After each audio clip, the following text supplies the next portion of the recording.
August 13th, 2013, about 11 a.m. Taking a general condition video and site video. Bridge number 031, formerly Structure 149, locally known Jake's Brook. Just showing general site conditions, armor rocking, upstream, downstream, water amounts, stuff like that. The site record during bridge inspection.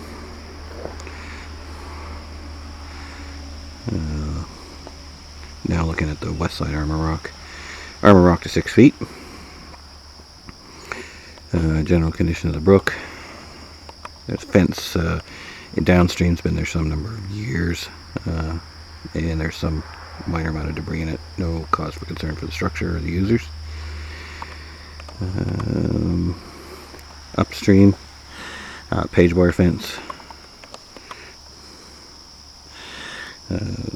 Amount of water in the brook estimated to be approximately 6 inches wide, inch deep. Certainly doesn't exceed maybe 12 square inches cross flow. Armor rocking's in good condition up around the bridge. No sign of spillage in from behind the any of the wing walls. Abutments were found to be plumb. Wing walls plumb. No movement. Any of the abutment or wing wall system are steel.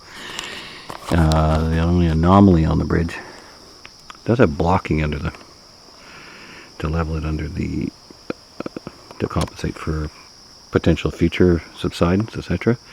There's a 6-inch block under the stringer on top of the cement pad, bearing pad. It's an 8 foot by 1 foot by 2 foot concrete pad. And it has subsidence under the bearing pad on the northeast corner. We've noted that during bridge inspection.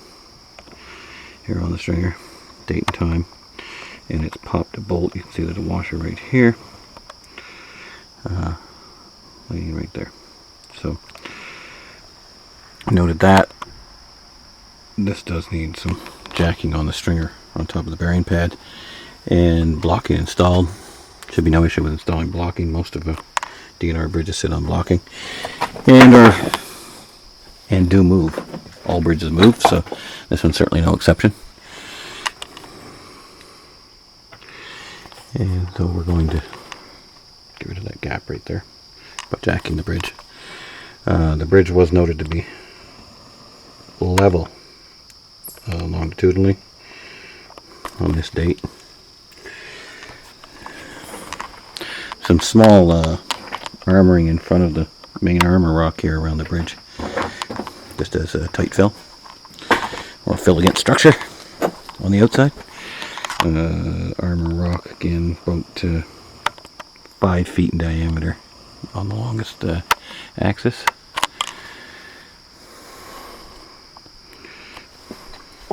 Shot there of the concrete bearing pad, stringer on top of it, northwest, or pardon me, southeast corner. And there's the flow in the brook today, as you can see. Not much. Calculated end area for this bridge, 35 feet between the abutments, 4 feet down the face of the abutment, 10 feet wide at the top of the brook, then 5 feet by 3 feet for the bottom of the brook. So we'll calculate the end area on that. Noted that we'll take a close look here at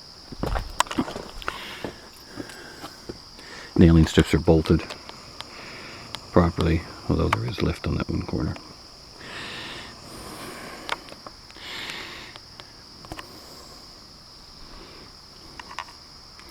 I'm going to go up and around. Fair size armor stone in the end of the abutments. No movement there. Previous site stabilization from the DNR job 4 years ago. There's a lot of it up around the site. You'll see that.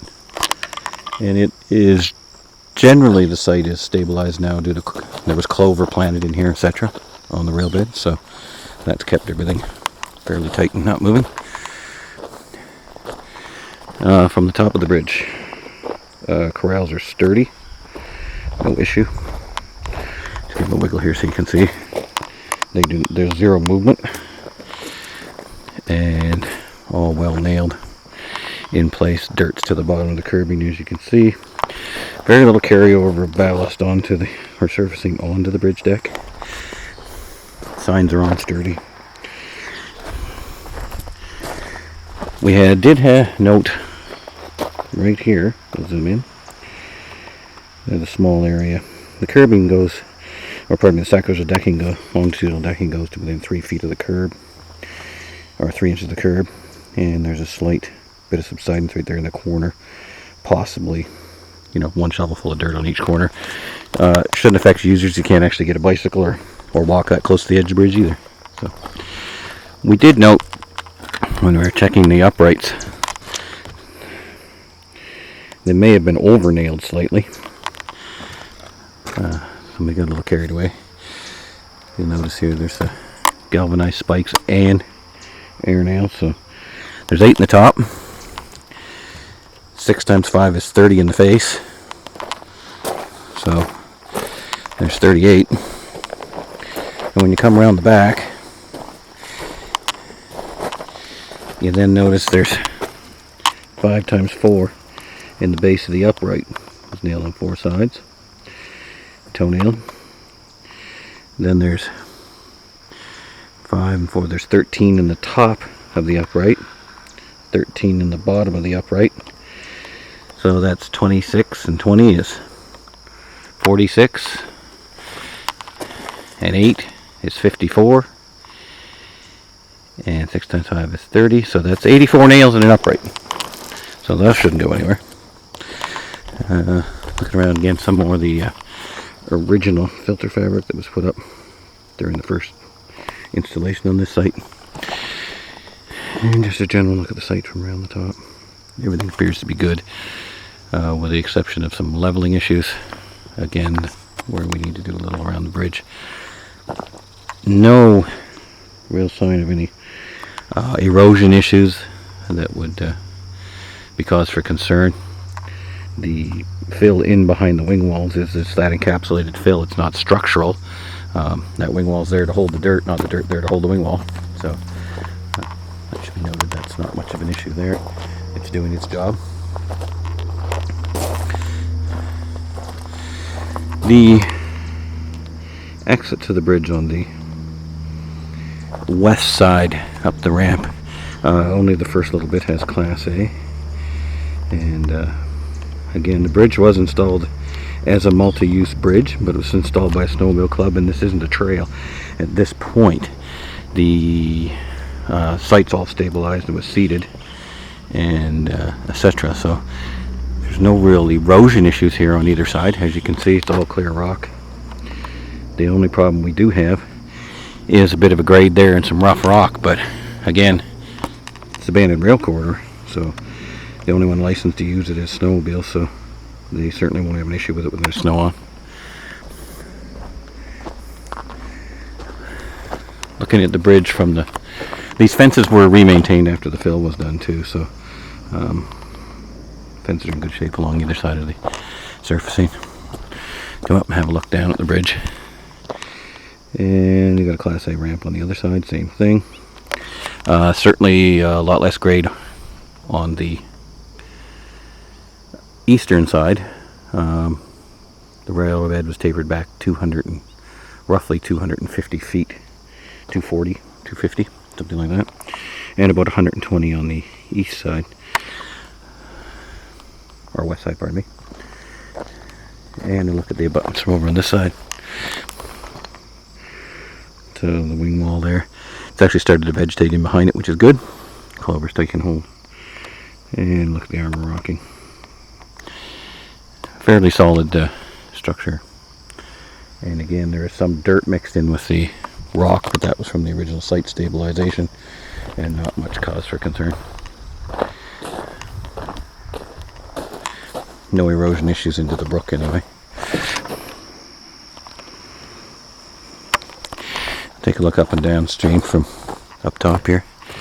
Shows that there's only a few inches of just about 3 inches gap between the curbing. It's actually fairly tight, so you can't get a bicycle wheel in there, so that's good. Top rail does meet specifications with the 2x6 up above, so that it's uncomfy to sit on when you're fishing. And the corralling meets specs. Put in good 6x6 posts. And there's the brook from up above.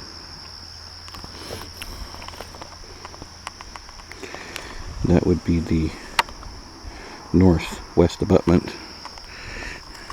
northeast abutment, our wing wall, and southeast wing wall. Again, just to show erosion conditions if there is any, etc. No issues there. And the southwest. No cause for concern. Armor rock to 5-6 foot diameter, and look straight down the brook.